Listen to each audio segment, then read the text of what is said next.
Good morning, Dr. Whitson. This is Cody Gately in your HLS 6302 class with the Unit 7 assignment video.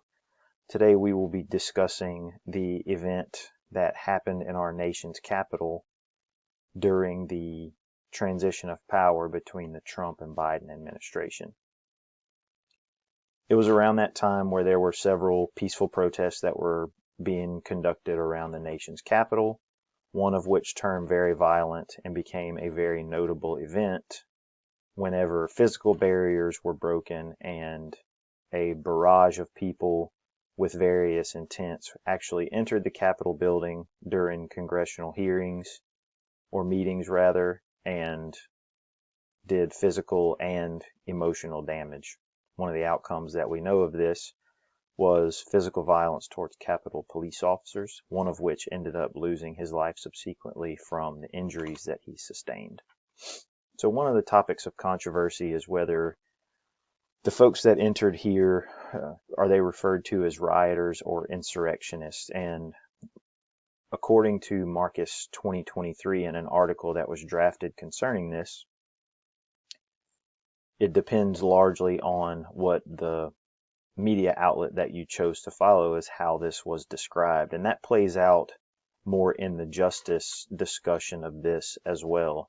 So regardless of the definition of either of those, we have riot being proposed, we have insurrection being proposed, but this certainly seems to be a violent uprising against government officials, almost to the letter of the law here, which we will see later in this exploration being enforced.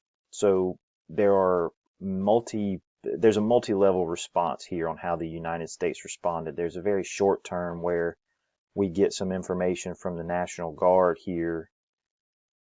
One of their DoD correspondents, Jim Garmoni, wrote an article in 2021 that says there were about 1,000 troops that were in the area of the nation's capital at the time that were remobilized very, very quickly to get to the capital to help with security and even the physical removal of some of those protesters, rioters, insurrectionists, whatever the beholder chooses to take from that. The long-term goal was more interesting, though. The United States Attorney's Office has a page that they continuously update, and on their 2024 update from the U.S. Attorney's Office, over 1,200 of these people had been charged with various crimes. Interestingly enough, an article from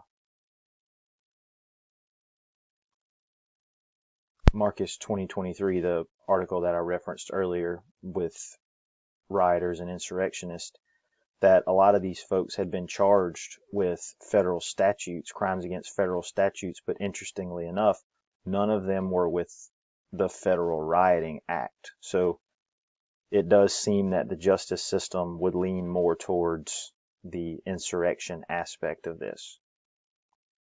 Regardless of that, of those defendants that have been charged, over 750 of them have received various sentences, whether that's incarceration, house arrest, and various other outcomes.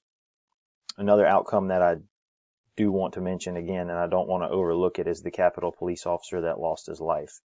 There have been several medical issues that led up to his death, and then once inside the building, there was another Capitol police officer that had been stabbed in the face by a flagpole. So there was certainly a violent uprising here, and we don't want to ignore that.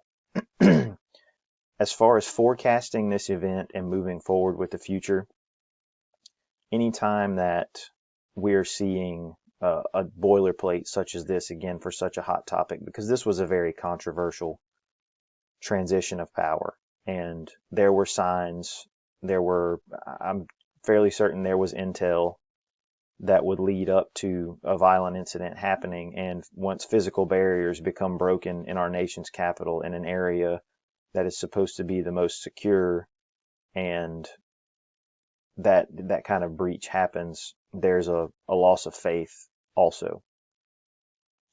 As far as moving forward to prevent this, there was policy, there was procedure in place. Whether it was followed, we may not know.